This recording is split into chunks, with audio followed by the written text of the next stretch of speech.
श्री गणेशाय नमः। सभी भक्तों को राम राम। आइए अब सुनते हैं कार्तिक मास के महात्म्य का 19वां अध्याय। श्री विष्णु मम हृदय में प्रेरणा करने वाले नाथ, पढ़ो महात्म कार्तिक, राखो सिर पर हाथ। दीपावली की रात्रि को घर सजाने, दीप मालिका जलाने और महालक्ष्मी पूजन के बारे में विस्तार पूर्वक बतलाते हुए श्री नारद जी कहने लगे, हे राजा पृथु, कार्तिक कृष्ण अमावस्या को दीप मालिका एवं दीपावली करने से दरिद्रता का नाश होता है और संपन्नता आती है। इस संबंध में एक इतिहास सुनो। थुरसेन देश में सत्य शर्मा नाम का एक अत्यंत दरिद्र ब्राह्मण रहता था। उसके मन में सदैव यही लालसा बनी रहती थी कि यदि मेरे पास धन हो तो मैं उसे दान आदि, यज्ञ, पूजा पाठ आदि धार्मिक कार्यों में खर्च करूं। इसके लिए वह सदैव विष्णु भगवान का पूजन किया करता था। वह जो कुछ कमाता सब वह हो जाता। तब इस दरिद्रता निवारण का उपाय पूछने पर एक विद्वान ने उसे बताया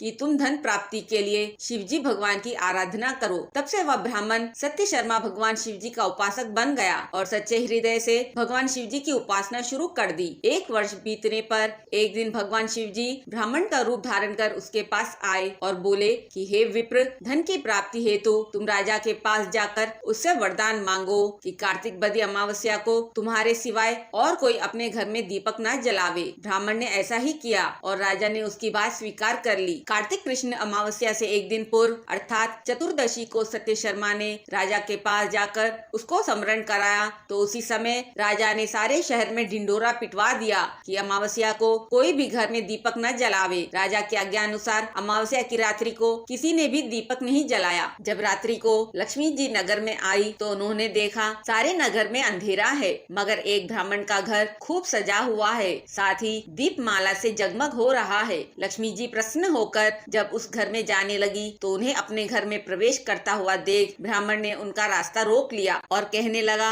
हे भद्रे, आपके पति अति कठोर है और आप अति चंचल हो, इस कारण आप हमारे घर में प्रवेश मत करो। तब लक्ष्मी जी कहने लगी कि मैं भगवान के शयन के समय में आई हूँ, अतः निश्चय ही मैं तुम्हारे घर में वास करूंगी। यह सुनकर ब्राह्मण ने कहा कि यदि आप इस बात की शपथ लो कि मेरी 3 पीढ़ियों तक आप हमारे घर से नहीं जाओगी और यहीं वास करोगी, तब हमारे घर में आ सकती हो। लक्ष्मी जी कहने लगी कि यदि तुम विधि पूर्वक मेरा पूजन करोगे तो मैं निश्चय ही तुम्हारे घर में वास करूंगी। यह सुनकर ब्राह्मण ने पूछा कि मैं किस विधि से आपका पूजन करूं? आप मुझे पूरा विधि विधान बतलाइए। तब लक्ष्मी जी कहने लगी कि हे ब्राह्मण, प्रति वर्ष कार्तिक अमावस्या को प्रातःकाल स्नान आदि करके देवता और पितरों का पूजन करो। सायंकाल प्रदोष के समय हमारा पूजन करो। तुलसी के समीप, ब्राह्मण के घर में, देव मंदिर में, चौराहे पर, शमशान में तथा गौशाला में अनेक दीप जलाने चाहिए। इस दिन बालक, वृद्ध